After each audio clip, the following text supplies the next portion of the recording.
कल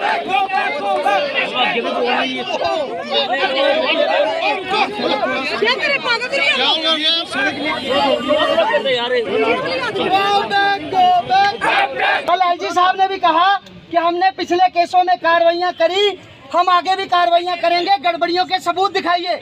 हमने अंदर इनसे कहा था कि हम बंद कमरे में सबूत नहीं देंगे, अब जो सबूत देंगे मीडिया के सामने, सभी लोगों के सामने सबूत देंगे। ये कुछ पुरानी चार्जशीट जिसमें उन लोगों के नाम है जिन्होंने पेपर बेचा, जिन्होंने पेपर खरीदा, ये लोग हमारे साथ दोबारा बैठ के पेपर दे रहे थे। इस तरह की कार्रवाइयां इन्होंने की हैं और कार्रवाइयों के नाम पर केवल और केवल हम लोगों के साथ धोखा किया गया है। दूसरी बात, ये कहते हैं बड़ी पारदर्शिता से अब तक को लाया गया है। किसके कहने पर क्लॉथ चेंज किया? चेयरमैन साहब ने खुद कहा कि कंपनी ने कहा क्लॉथ चेंज करो और हमने वो क्लॉथ चेंज कर दिया। इसके अलावा छोड़िए, आप कहते हैं ब्लैक लिस्ट अब तक जो है मई 2022 तक थी, लेकिन उसके बाद जनवरी की बात कीजिए, फरवरी की बात कीजिए, KVPRT, KVTGT, KVPGT, CTET का पेपर हमारे पास में ले है। ले में इनका अब तक का अधिकारी जो है वो उसमें पकड़ा गया है। बनारस में देखिए सिटी हेड अब तक का पकड़ा गया है। हमने चेयरमैन साहब को 3 मार्च को सब कुछ लिखित में दिया था, जिसकी रिसीविंग हम लोगों के पास है। इसके अलावा डिपकॉम को दिया गया, ADC जम्मू को सब कुछ बताया गया, पुलिस के जो अलग अलग विंग्स हैं उनको सब कुछ दिया गया। लेकिन हमारे हाथ में क्या दिया इन्होंने? दोबारा एक ब्लैक लिस्टेड टेंटेड कंपनी, और हमको मजबूर कर रहे हैं उसके हाथों हम लोग पेपर दें। देखिए, ये चाहते हैं, उपराज्यपाल साहब चाहते हैं ब्लैक लिस्टेड कंपनी हायर हो, उसके हाथों में पेपर हो, फिर गड़बड़ियां हो, फिर हम सड़कों पर उतरे, सबूत दे, फिर पेपर कैंसिल हो। यही बार बार करना चाहते हैं। यही ये अपना जो प्रोसीजर है इसको बार बार फॉलो करना चाहते हैं, जिससे आज आकर नुकसान किसका हो रहा है?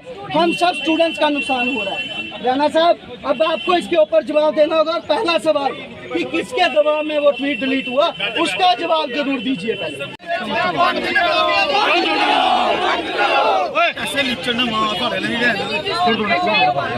की डिमांड जेन्युइन है, हम सच बोल रहे हैं। बिल्कुल, हम जो भी बात बोल रहे हैं तो सर हमारी सुनवाई कौन करेगा? बाकी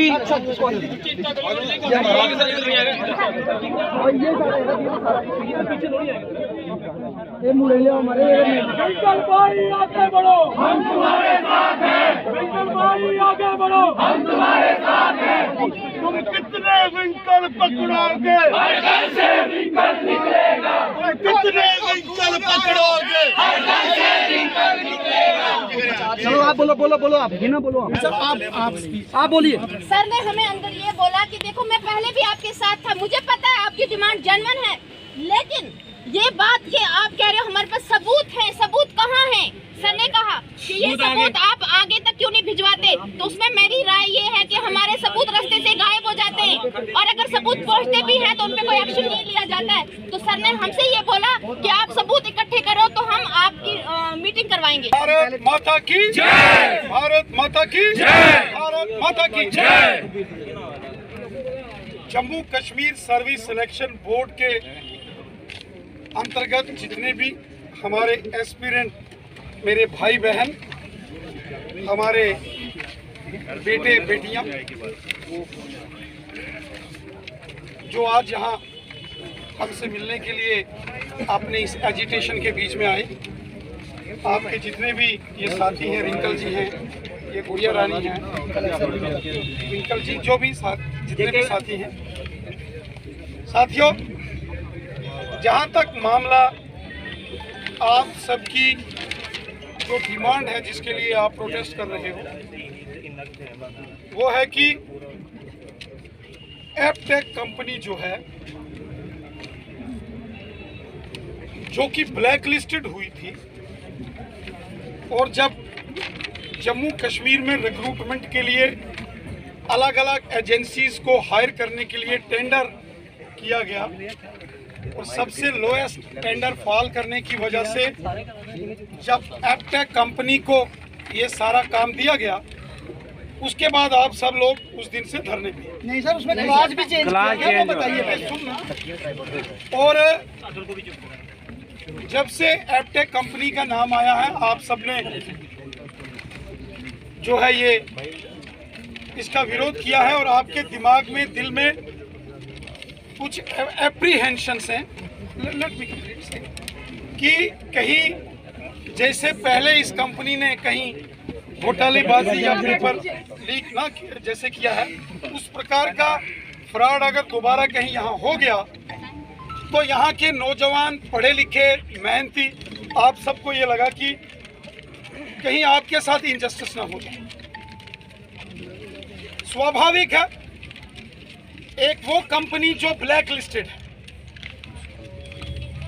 मैं जिन दिनों एमएलए था, टेंडर पड़ते थे, बहुत सारे ठेकेदार, कॉन्ट्रैक्टर अप्लाई करते थे, जो काम नहीं करते थे या जाली काम करते थे उनको ब्लैक लिस्ट किया जाता था और हम ये कहते थे कि इनका कॉन्ट्रैक्ट कार्ड जो है वो रद्द करके कैंसिल करो और इनको किसी भी प्रकार की कोई मान्यता नहीं होनी चाहिए कि ये दोबारा टेंडर डालें। लेकिन ये बड़ी चिंताजनक बात है जिसका जिक्र यहाँ इन नौजवान बच्चों ने किया है कि जिस प्रकार क्लास चेंज की गई, क्लास अगर चेंज की गई तो मुझे लगता है कि ये बहुत ही सीरियस कंसर्न है।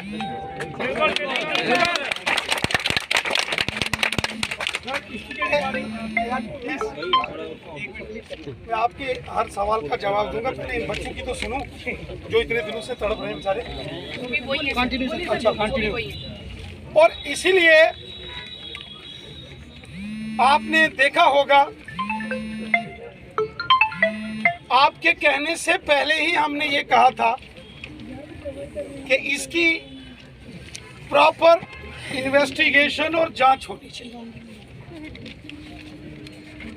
अगर सब इंस्पेक्टर की भर्ती में घोटालेबाजी हुई, पेपर लीक हुए, कुछ बच्चे सड़कों पर आ गए, सबूत निकले, मामला सीबीआई के हवाले किया गया, छापे पर छापा पड़ा, 20 के करीब लोग गिरफ्तार हुए। आखिर घोटालेबाजी हुई तो सीबीआई के पास मामला गया और ये सारियां गिरफ्तारियां हुई।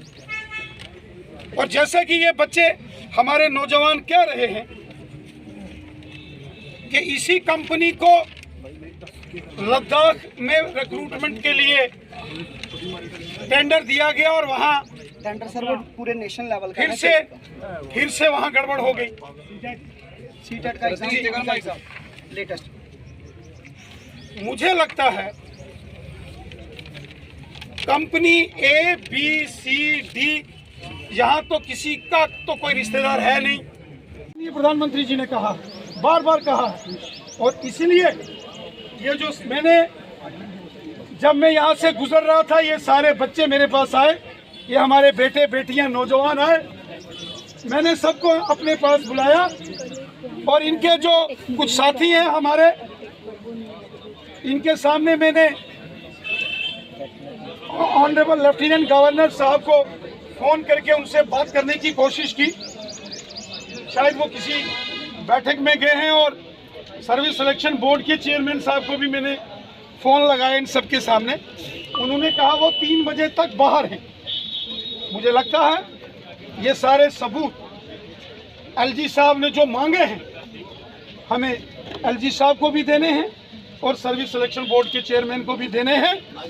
ये बिल्कुल ये वो हकीकत के ऊपर बेस्ड ये सारे जो आपने कागज यहाँ लाए हैं। मुझे लगता है कि जिस विश्वास के साथ आप लोगों ने अपनी बात रखी है, जरूर कोई ना कोई इसमें गड़बड़ घोटाला होगा जो आपने इतने पुलंदे इकट्ठे किए हैं और आप खुद एलजी साहब को देने के लिए तैयार हैं। मैं भी चाहता हूं आपके साथ चलूं, और लेफ्टिनेंट गवर्नर साहब हो या एसएसआरबी के चेयरमैन हो, उनके समकक्ष ये सारे जो है ये पेपर्स उनके सामने रखे जाएं।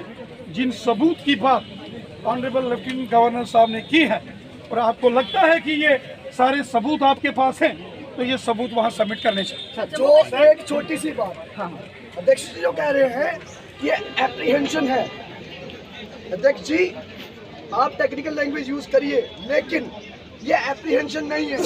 30 नवंबर को जब हमारा रिट पिटीशन गया था तब ये एप्रीहेंशन था। जनवरी 15 से लेके जो फरवरी 28 तक कम से कम भी 50 से 55 लोग देश में अलग अलग स्टेट्स में गिरफ्तार हुए हैं। और एपटेक को जो सेंट्रल गवर्नमेंट ने टेंडर दिया था सीबीटी का सीबीएसई में, उसी का पेपर कराते हुए गिरफ्तार हुए हैं। ये एप्रीहेंशन नहीं है, ये प्रूवन फैक्ट है जिसमें साबित हुआ है कि हाँ पेपर में चोरी हो रही है, सॉफ्टवेयर हैक हो रहा है। इसी कंपनी को यूपी सरकार, जब योगी जी थे, आज भी वही है, लेकिन उन्होंने 2018 में ब्लैक लिस्ट किया था। इसीलिए किया था क्योंकि इसके एम्प्लॉय चोरी करते थे, आज भी वही चोरी कर रहे हैं। जो आपने कहा कि जो जांच हुई है, तो जांच हुई है कागजों पे जांच हुई है। ये हमने प्रिंट कराया भी आधे, इससे ज्यादा हमने खुद इनको जो सॉफ्ट कॉपियां हैं खुद भेजी हैं। जांच कुछ नहीं हो रही, बस चाय पिलाई जा रही है या अंदर आके बिठाया जा रहा है। तीसरा आपने कहा कि वो एविडेंस हमने सरकार को देने हैं। FIR लगवाई सरकार ने, जांच बिठाई सरकार ने, फोटो कापियाँ हमने दी, किसको? सरकारी अधिकारियों को। अब LG हाउस में हमें जाने दें तब ना।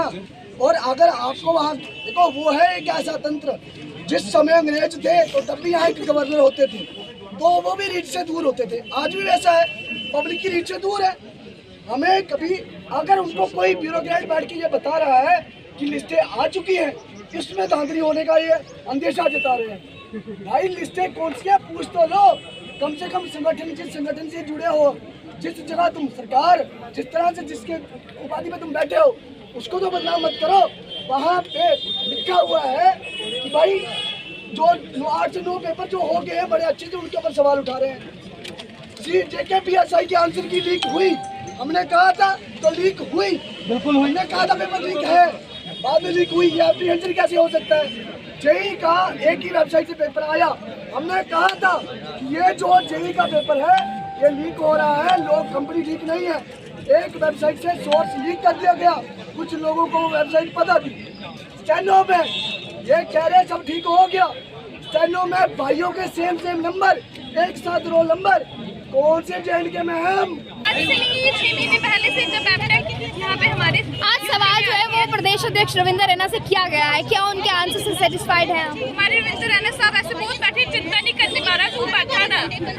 कोई रविंद्र रैना साहब ट्वीट करते हैं तो आधे घंटे बाद उनका ट्वीट डिलीट हो जाता है। तो हम यही सवाल करना चाहते हैं कि आपके ऊपर रविंद्र रैना साहब कौन सी सुप्रीम पावर है कि उसकी डर की वजह से आपका ट्वीट डिलीट हो जाता है? जिस आप ट्वीट डिलीट की बात कर रहे हैं, क्या लगता है जो व्यक्ति, जो नेता अपने ही बयान पर कायम नहीं रह पाया है, वो किस तरह आगे को प्रदेश चलाएगा? मैम बिल्कुल, हम बड़ी सवाल, बहुत से सवाल लेके आए हैं, हमें उनके जवाब चाहिए उनसे। तो वो बाहर निकले, हम सवाल करें, वो हमारा जवाब दें और चले जाए।